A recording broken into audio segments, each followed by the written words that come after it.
4 മണി കഴിഞ്ഞപ്പോൾ ശ്രീകുട്ടി കോളേജിൽ നിന്നും എത്തി. കല്ലു അവൾക്ക് ചായ എടുത്തു വെച്ചിരുന്നു.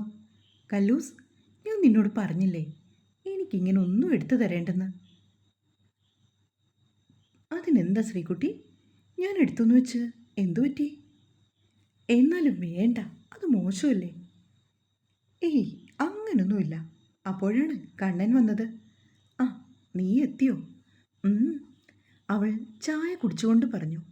കണ്ണനാണെങ്കിൽ കല്ലുവിനെ ഏറുകണ്ടിട്ട് നോക്കി.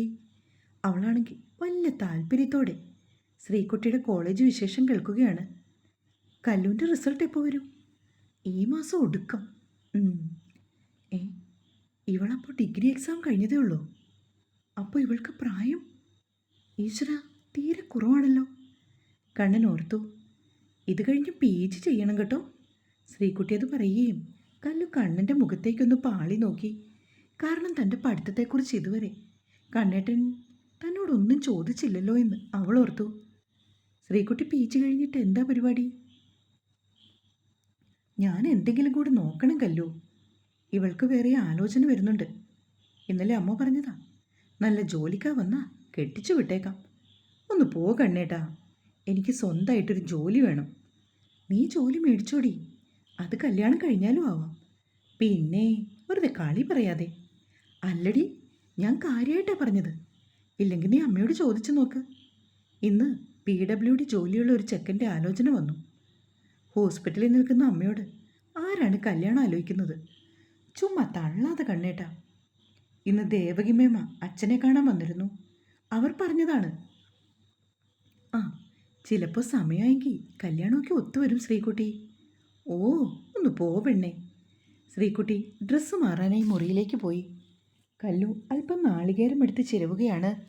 നാളെ കാലത്തെ വെള്ളയപ്പം ഉണ്ടാക്കാമെന്ന് ശ്രീകുട്ടി പറഞ്ഞതിന് പ്രകാരം അവൾ പച്ചരിയെടുത്ത് വെള്ളത്തിലിട്ടു. കല്ലു ഡിഗ്രി ചെയ്യുന്നതേ ഉള്ളായിരുന്നോ?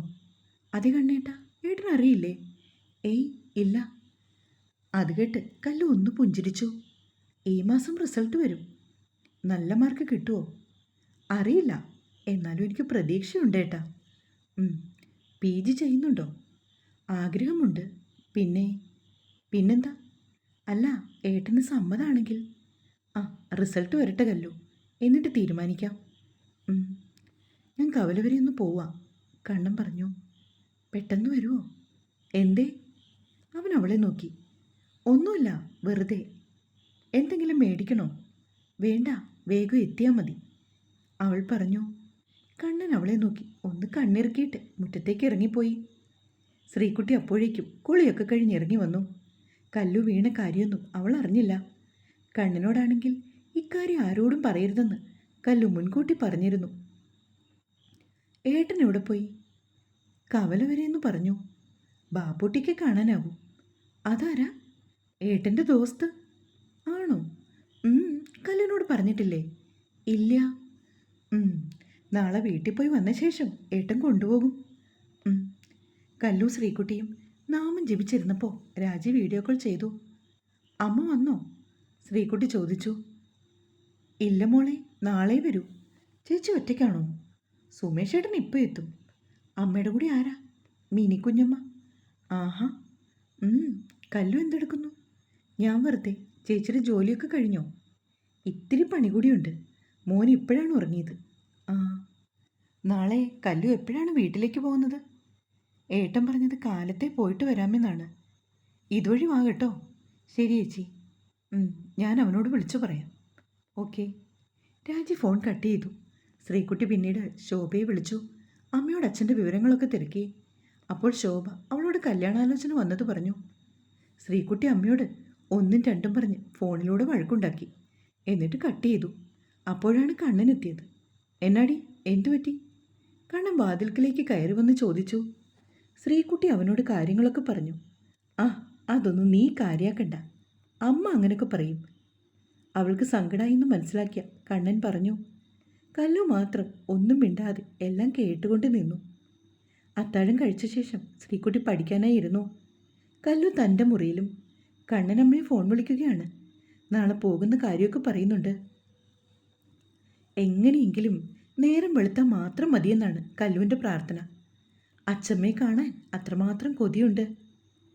അവളാണെങ്കിൽ അലക്കി ഉണങ്ങിയ തുണികളൊക്കെ മടക്കി വയ്ക്കുകയാണ്. കല്ലു, കണ്ണൻ മുറിയിലേക്ക് വന്നു. എന്തോ? നാളെ ഒരു 9 മണിയാകുമ്പോൾ ഇറങ്ങാം കേട്ടോ. ഉവ്. തിരിച്ചു വരുമ്പോൾ രാജിയുടെ അടുത്തുനിന്ന് കയറണം. കാലിനെങ്ങനുണ്ട്? കുറവായി ഏട്ടാ. രാത്രി കൂടി ഇത്തിരി മരുന്ന് വെക്കാം. കാലത്തെ ആകുമ്പോൾ കുറഞ്ഞോളും. ഞാൻ വെച്ചോളാം, പെട്ടെന്ന് അവൾ പറഞ്ഞു. അവൻ അവളെ നെറ്റി ചുളിച്ചു നോക്കി. എന്തേ, ഞാൻ വെച്ചിട്ട് എന്തെങ്കിലും കുഴപ്പമുണ്ടായോ? അതുകൊണ്ടല്ല. പിന്നെ? ഒന്നുമില്ല, ഞാൻ വെച്ചോളാം. കാരണം പറയാ. കാരണമൊന്നും ഇല്ലേട്ടാ, ഞാൻ പുരട്ടിക്കോളാം. ഓക്കെ. അവൻ ബെഡിലേക്ക് കയറി കിടന്നു. കല്ലു പതിയെ കസേരയിലിരുന്ന് മുറിവഴിച്ചു മാറ്റി. എന്നിട്ട് മരുന്ന് പുരട്ടി വീണ്ടും അത് കെട്ടിവെച്ചു. കണ്ണൻ അവളെ മൈൻഡ് ചെയ്യാതെ കിടക്കുകയാണ്. കല്ലു നോക്കിയിട്ടും അവൻ ഫോണിൽ ഓരോ വീഡിയോ കണ്ടു കിടക്കുന്നു. അവൾ ശ്രീകുട്ടിയുടെ അടുത്തേക്ക് പോയി. കുറച്ചു കഴിഞ്ഞതും തിരിച്ചു വന്നു. ഏട്ടാ. അവനവളെ നോക്കി. ലൈറ്റ് ഓഫ് ചെയ്തോട്ടെ? ആ. അവൻ താല്പര്യമില്ലാത്ത മട്ടി പറഞ്ഞു.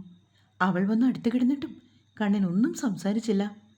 അവൻ ഫോണിൽ നോക്കി കിടക്കുകയാണ്. അപ്പോഴും കല്ലു പതിയെ അവനെ തോണ്ടി. അവൻ അറിഞ്ഞ പാവം പോലും നടിച്ചില്ല. കണ്ണേട്ടാ. അവൾ 2 തവണ വിളിച്ചു. എന്താ മിണ്ടാത്തത്? എന്തു മിണ്ടാൻ? അവൻ ശബ്ദം കനപ്പിച്ചു. കല്ലു പിന്നീട് ഒന്നും പറയാതെ തിരിഞ്ഞു കിടന്നു.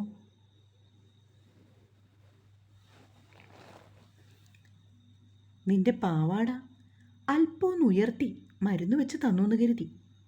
നിനക്കെന്തെങ്കിലും സംഭവിച്ചോ? ഇല്ലല്ലോ. കണ്ണൻ അവൾ കേൾക്കാൻ പാകത്തിന് പറഞ്ഞു. അയ്യോ, സത്യമായിട്ടും അതുകൊണ്ടല്ല കണ്ണേട്ടാ. എനിക്ക് വിശ്വാസമില്ലാഞ്ഞിട്ടൊന്നുമല്ല. പിന്നെന്താ? അവൻ ഗൗരവത്തിൽ തന്നെയാണ്. എനിക്ക് നാണാണ്. അതും പറഞ്ഞുകൊണ്ട് അവൾ പുതപ്പെടുത്ത തലവഴി മൂടി പുതച്ചു.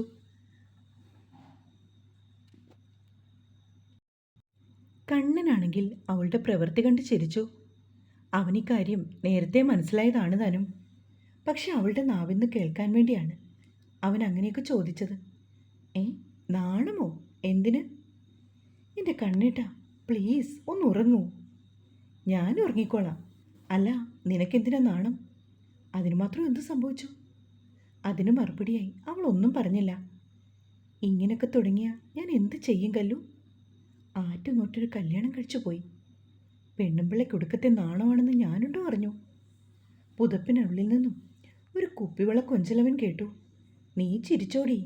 ഞാൻ എന്തായാലും ഇതിനൊരു പോംവഴി കണ്ടിട്ടുണ്ട്. പെട്ടെന്നവൾ പുതപ്പ് മാറ്റി അവനെ നോക്കി. എന്താണ്? അത് നീ അറിയണ്ട, ഞാൻ നോക്കിക്കോളാം.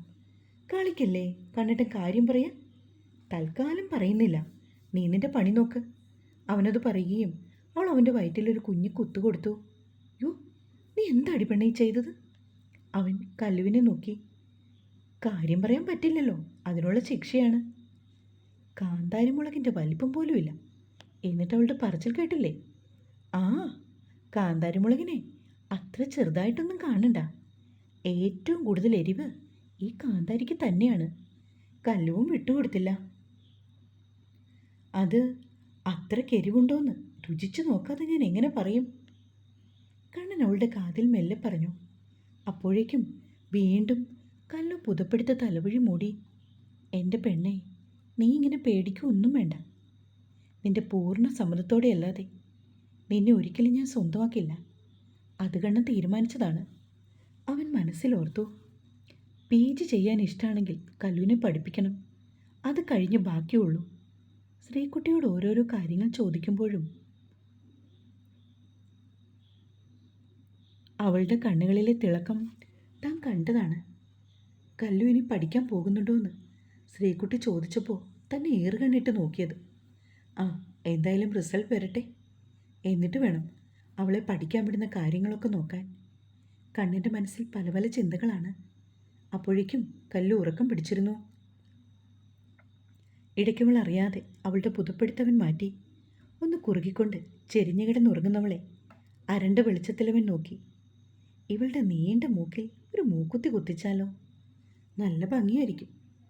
വേണ്ട, പെണ്ണിന് ഇത്തിരി കാല് മുറിഞ്ഞപ്പോൾ തന്നെ എന്തൊരു വേദനയായിരുന്നു. അവളുടെ കവിളിൽ മെല്ലെ അവനൊന്ന് തലോടി.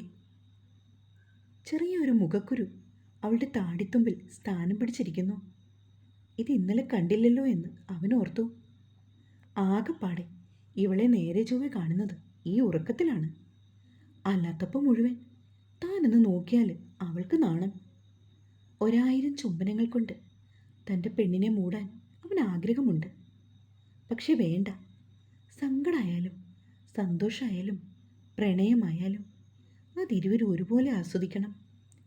പല പല ചിന്തകളിൽ മുഴുകിക്കിടക്കുകയാണവൻ. പെട്ടെന്നാണ് കല്ലു ഒന്ന് ഞെട്ടിയത്. അവൾ വേഗം കണ്ണു തുറന്നു. എന്താ കല്ലു, എന്തു പറ്റി? അത് പിന്നെ കണ്ണേട്ടാ, ഞാനൊരു സ്വപ്നം കണ്ടു. എന്ത് സ്വപ്നം? ഞാനൊരു കുഴിയിലോട്ട് വീഴുന്നത്. അവൾ ഉറക്കച്ചടവോടെ പറഞ്ഞു. ആ, അത് ഇന്നലെ സംഭവിച്ച കാര്യമല്ലേ, സ്വപ്നമല്ലല്ലോ. അവൾ അവനെ നോക്കി ഒന്ന് ചിരിച്ചു. പ്രാർത്ഥിച്ച് കിടന്നുറങ്ങാൻ നോക്ക്, അല്ലെങ്കിൽ ഇനിയും സ്വപ്നങ്ങളൊക്കെ കാണും. അന്നും കല്ലു നേരത്തെ ഉണർന്നു. കുളി കഴിഞ്ഞ് അടുക്കളയിൽ വന്നപ്പോൾ അപ്പവും ഗ്രീൻ പീസ് കറിയുമാണ് ബ്രേക്ക്ഫാസ്റ്റ്. അവൾ അതിൻ്റെ കാര്യങ്ങളൊക്കെ നോക്കി. കറി വെക്കാനായി കുക്കറി വെച്ചിട്ട് അവൾ വെളിയിലേക്ക് ഇറങ്ങിപ്പോയി. മുറ്റുമെല്ലാം അടിച്ചു വാരി. അടുത്ത വീട്ടിലെ ദിവാകരൻ ചേട്ടനാണ് അന്നും പൈക്കളെ കറക്കാൻ വന്നത്. കണ്ണനുമുണ്ട് അയാളുടെ അടുത്ത്. കല്ലും ശ്രീക്കുട്ടിയും കൂടെ അടുക്കളയിൽ പാചകത്തിലാണ്. ശ്രീക്കുട്ടി കോളേജിൽ പോയ ശേഷം കണ്ണനും കല്ലുവും കൂടി ഇരുന്ന് ഭക്ഷണം കഴിച്ചു. കല്ലുവിൻ്റെ വീട്ടിലേക്ക് പോകും വഴി ഹോസ്പിറ്റലിൽ കയറാനാണ് കണ്ണൻ്റെ പ്ലാന്. അവർക്ക് കൊണ്ടുപോകാനുള്ളതെല്ലാം കല്ലു എടുത്ത് മേശമേൽ വെച്ചിട്ടുണ്ട്. അതിനുശേഷമാണ് അവൾ റെഡി ആവാനായി പോയത്. അവളൊരു ഇളമഞ്ഞ നിറമുള്ള ചുരിദാറെടുത്തണിഞ്ഞു. മുടി അഴിച്ച് കുളിപ്പിന്നൽ പിന്നെ ഇട്ടു. അല്പം പൗഡറെടുത്ത് മുഖത്ത് പൂശി. ഒരു ചെറിയ പൊട്ടും തൊട്ടു. സീമന്തരേഖയിൽ സിന്ദൂരം വരച്ചു. കണ്ണൻ കയറി വന്നപ്പോൾ അവൾ ഒരുങ്ങിക്കഴിഞ്ഞിരുന്നു. ആ, സുന്ദരിയായല്ലോ, അവൻ അവളുടെ കവിളിൽ തോണ്ടിക്കൊണ്ട് പറഞ്ഞു. കൊള്ളാമോ ഏട്ടാ? പിന്നെ ഉള്ളതാണോ അതോ വെറുതെ കളി പറയുക? കല്ലുവിന് സംശയം. നീ പോവണ്ണേ, ഞാൻ ഉള്ളത് തന്നെ പറഞ്ഞു. ഇത്തിരി വണ്ണം കൂടിയോ ഏട്ടാ? അവൾ കണ്ണാടിയുടെ മുന്നിൽ നിന്ന് ചോദിച്ചു. ആ പിന്നെ, ഒറ്റ രാത്രി കൊണ്ട് 5 കിലോ കൂടി. അതല്ലേട്ടാ, എനിക്കൊരു സംശയം. നീ മിണ്ടാതെ പോവണ്ണേ. അവൻ അലമാര തുറന്ന് ഒരു ഷർട്ട് എടുത്തു. അതിന് ചേരുന്ന കരയുള്ള മുണ്ടും. കല്ലു, എന്തോ? ഉച്ച കഴിഞ്ഞ് നമുക്ക് 2 മണിക്ക് ശേഷം ഇറങ്ങണം. ജസ്റ്റ് രാജിയുടെ അടുത്ത് കയറണം. അങ്ങനെ വീടൊക്കെ പൂട്ടിയിട്ട് രണ്ടാളും കൂടെ കല്ലുവിൻ്റെ വീട്ടിലേക്ക് വിരുന്ന് പുറപ്പെട്ടു. ആദ്യം ഹോസ്പിറ്റലിൽ പോയി അച്ഛനെ കണ്ടു. അമ്മയുടെ കയ്യിൽ ഭക്ഷണം കൊടുത്തു. അല്പസമയം അവിടെ നിന്നിട്ട് അവരവിടെ നിന്ന് പോന്നത്. ഒരു ബേക്കറി കയറി കണ്ണൻ കുറച്ച് പലഹാരമൊക്കെ വാങ്ങി. അച്ചമ്മയ്ക്ക് ഇഷ്ടമുള്ളതൊക്കെ കല്ലു അവനോട് പറഞ്ഞു കൊടുത്തു. 11:30 ആയപ്പോൾ അവർ അച്ചമ്മയുടെ അടുത്ത് വന്നു. ഉഷയും ഉണ്ടായിരുന്നു അവിടെ. അച്ചമ്മയെ കെട്ടിപ്പിടിച്ച് ഉമ്മ കൊടുത്തുകൊണ്ടാണ് കല്ലു അകത്തേക്ക് കയറിയത്. ഒരു കൊച്ചു കുട്ടിയെപ്പോലെ ആയിരുന്നു അവൾ. അവൾക്ക് അച്ചമ്മയോട് ഉള്ള സ്നേഹം എത്രത്തോളമാണെന്നുള്ളത് അവരുടെ അടുപ്പം കണ്ടപ്പോൾ കണ്ണൻ ഓർത്തു. കല്ലു വന്നതറിഞ്ഞ് മുത്തുമണിയും സുസ്മിതയും ഒക്കെ അവിടേക്ക് വന്നു. മുത്തുമണിക്കുള്ള ചോക്ലേറ്റ് എടുത്ത് കല്ലു അവൾക്ക് കൊടുത്തു. അവളുടെ മുഖം സന്തോഷം കൊണ്ട് വിടർന്നു. ഇടയ്ക്ക് ഉഷയും അച്ചമ്മയും ഒക്കെ വന്ന് കണ്ണനോട് ഓരോരോ വിശേഷമൊക്കെ പറയുന്നുണ്ട്. അല്പം കഴിഞ്ഞതും കല്ലു വന്ന് കണ്ണനെ അവളുടെ മുറിയിലേക്ക് കൊണ്ടുപോയി. വെളിയിൽ ഭയങ്കര ചൂടല്ലേ, ഏട്ടനിവിടെ റെസ്റ്റ് എടുത്തോ. അവനാണെങ്കിൽ അപ്പോൾ റൂമൊക്കെ നോക്കി കാണുകയാണ്. അവളുടെ പുസ്തകങ്ങളാണ് ഏറിയ ഭാഗവും. കല്ലു ഫാനിട്ട് കൊടുത്തിട്ട് അവിടെ നിന്ന് ഇറങ്ങിപ്പോയി. അവളുടെ നിർത്താതെയുള്ള സംസാരവും ചിരിയും ഒക്കെ ആ വീട്ടിൽ മുഴങ്ങി. ഇപ്പോഴാ ഇവിടെ ഒരാളും അനക്കവും ഒക്കെ ആയത്. കല്ലു പോയപ്പോൾ വീട് ഉറങ്ങിപ്പോയിരുന്നു. സുസ്മിത പറഞ്ഞു. സത്യമാണ് കുഞ്ഞെ. ഉഷ ചേച്ചി അച്ചമ്മയെ കൊണ്ട് പോകാനാണോ? അതെ, അമ്മ ഇവിടെ തനിച്ചല്ലേ ഉള്ളൂ. എനിക്കിങ്ങനെ എന്നും നിൽക്കാൻ പറ്റില്ലല്ലോ. ചേട്ടനും പിള്ളേരും അവിടെ ഒറ്റയ്ക്കാ. ഉഷ പറഞ്ഞത് കേട്ടതും കല്ലു അച്ചമ്മയെ നോക്കി. അതവൾക്ക് പുതിയ അറിവാണ്. അച്ചമ്മ പോവാണോ? ഉടനെയൊന്നും ഇല്ല മോളെ, ഇവള് ചുമ്മാ പറയുന്നതല്ലേ. ചുമ്മാതല്ല കല്ലു, കാര്യമായിട്ടാണ്. അമ്മയ്ക്ക് ഒറ്റയ്ക്ക് ഇനി പറ്റില്ല, പ്രായം ഏറി വരികയാണ്. കല്ലു ഒന്നും മിണ്ടാതെ നിന്നതേ ഉള്ളൂ. അച്ചമ്മയെ അപ്പച്ചി കൊണ്ടുപോകുമെന്നുള്ളത് അവൾക്കറിയാം. അത് പക്ഷേ ഇത്ര പെട്ടെന്ന്. നീ ഒന്ന് പോടി ഉഷേ, ഞാനിപ്പോൾ എങ്ങോട്ടും ഇല്ല. എന്തെങ്കിലും ആവശ്യം വന്നാൽ സുസ്മിതയൊക്കെ ഇല്ലേ? അച്ചമ്മ പറഞ്ഞു. ആ, എന്തായാലും ഞാൻ പറയാനുള്ളത് പറഞ്ഞു. ഇനിയല്ല അമ്മയുടെ ഇഷ്ടം. ഉഷയ്ക്ക് അല്പം ദേഷ്യമായിരുന്നു. അത്രയും സമയം വിശേഷമൊക്കെ പറഞ്ഞ് പൊട്ടിച്ചിരിച്ച കല്ലു പെട്ടെന്ന് നിശബ്ദയായി. കണ്ണനും കേൾക്കുന്നുണ്ട് അടുക്കളപ്പുറത്തെ ചർച്ച. കണ്ണേട്ടാ, കല്ലു വിളിച്ചപ്പോൾ അവൻ നോക്കി. അവളുടെ മുഖമൊക്കെ വാടിയാണ്. എന്താ കല്ലു? ഭക്ഷണം കഴിക്കണ്ടേ? കഴിക്കാൻ സമയമായോ അതിന്? അവൻ വാച്ചിലേക്ക് നോക്കി. അല്ല, നമുക്ക് രാജി ചേച്ചിയുടെ വീട്ടിലും പോകണ്ടേ? എന്നാലും ഇത്തിരി കൂടി കഴിയട്ടെ, അവൻ പറഞ്ഞു. കല്ലുവിൻ്റെ മുഖം വാടിയിരിക്കുന്ന കണ്ടപ്പോൾ കണ്ണന് കാര്യം പിടികിട്ടി. കാരണം അവനും കേൾക്കുന്നുണ്ട് അകത്തെ ചർച്ച. എന്തായാലും അവളെ പറഞ്ഞു മനസ്സിലാക്കാമെന്ന് അവൻ വിചാരിച്ചു. ഈശ്വര, ഈ പെണ്ണിൻ്റെ മുഖം ഒന്ന് വാടിയാൽ, ഇവളുടെ കണ്ണ് നിറഞ്ഞാൽ തൻ്റെ മനസ്സ് തരളിതമാകുന്നുവല്ലോ, അവൻ ഓർത്തു. മുത്തുമണിയപ്പോൾ വാതിലിൻ്റെ പിന്നിൽ വന്ന് കല്ലുവിനെ ഒളിഞ്ഞു നോക്കി. കണ്ണൻ അവളെ കൈകൊണ്ട് അകത്തേക്ക് വിളിച്ചു. അപ്പോഴേക്കും അവൾ ഓടിക്കളഞ്ഞു. കല്ലു, എന്തോ? വാടോ, നമുക്കെങ്കിൽ കഴിക്കാം. അവൻ എഴുന്നേറ്റു. ഒപ്പം കല്ലുവും. അച്ചമ്മയും ഉഷയും സുസ്മിതയും കൂടി ഒരുപാട് വിഭവങ്ങളൊക്കെ ഉണ്ടാക്കി. എല്ലാം രുചികരവും ഒന്നിനൊന്ന് മെച്ചവുമാണ്. കല്ലു ഒന്നും മിണ്ടാതിരുന്ന് ആഹാരം കഴിക്കുകയാണ്. കണ്ണൻ ഓരോരോ വിശേഷങ്ങൾ പറയുന്നുണ്ട്. ഊണ് കഴിച്ചു കഴിഞ്ഞ് ഒരു അരമണിക്കൂർ കൂടി ഇരുന്ന് കഴിഞ്ഞപ്പോൾ കണ്ണൻ തിരികെ പോകാനായി എഴുന്നേറ്റു. അച്ഛനും അമ്മയും ഇല്ലാത്തതുകൊണ്ട് പെട്ടെന്ന് തിരികെ പോകണമെന്ന് അവൻ സൂചിപ്പിച്ചിരുന്നു. കല്ലുമോളെ, എന്താ അച്ഛമ്മേ? നീ വിഷമിക്കൊന്നും വേണ്ട, ഞാൻ എങ്ങോട്ടും പോകില്ല കേട്ടോ. അച്ഛമ്മയാണെങ്കിൽ മകൾ കേൾക്കാതെ പിറുപിറുത്തു. കല്ലു അച്ഛമ്മയെ കെട്ടിപ്പിടിച്ചു. എന്തോ അവളുടെ കണ്ണുകൾ നിറഞ്ഞൊഴുകി. എല്ലാവരോടും യാത്ര പറഞ്ഞ് കണ്ണനും കല്ലുവും ഏകദേശം 2 മണിയോടെ അവിടുന്ന് ഇറങ്ങി. മാഞ്ചിയവും വാകയും തണൽ വിരിച്ചു നിൽക്കുന്ന ഒരു വഴിയോരത്ത് കണ്ണൻ വണ്ടി നിർത്തി. കുറച്ച് കോളേജ് പിള്ളേരൊക്കെ സൊറ പറഞ്ഞിരിപ്പുണ്ട് അവിടെ. എന്താ കണ്ണേട്ടാ ഇവിടെ? വാ, ഇറങ്ങ്, അവൻ ബൈക്കിൽ നിന്ന് ഇറങ്ങുമ്പോൾ പറഞ്ഞു. കല്ലും കണ്ണനും കൂടി അവിടെ ഒരു പുൽത്തകടിയിൽ പോയിരുന്നു. എന്താ കല്ലു, പോയ പോലെ അല്ലല്ലോ തിരിച്ചു വന്നപ്പോൾ? എന്തു പറ്റി? ഒന്നുമില്ല ഏട്ടാ, അത് ചുമ്മാതെ. അത് ഞാൻ അച്ചമ്മയുടെ കാര്യം ഓർത്തപ്പോൾ. എനിക്കത് മനസ്സിലായി കല്ലു. അച്ചമ്മയെ അപ്പച്ചി കൊണ്ടുപോവാണെന്ന്. പാവം അച്ചമ്മ ഇത്രയും കാലം എൻ്റെ കാര്യം നോക്കിയിരുന്നു. ഇപ്പോൾ അച്ചമ്മ ഒറ്റയ്ക്കായി. അച്ചമ്മ അപ്പച്ചി കൊണ്ടുപോകുന്നത് തെറ്റൊന്നുമില്ല കല്ലു. കണ്ണൻ അവളെ നോക്കി. എന്നാലും ഇത്ര പെട്ടെന്ന്? എടോ, അച്ചമ്മ തനിച്ചല്ലേ ഉള്ളൂ.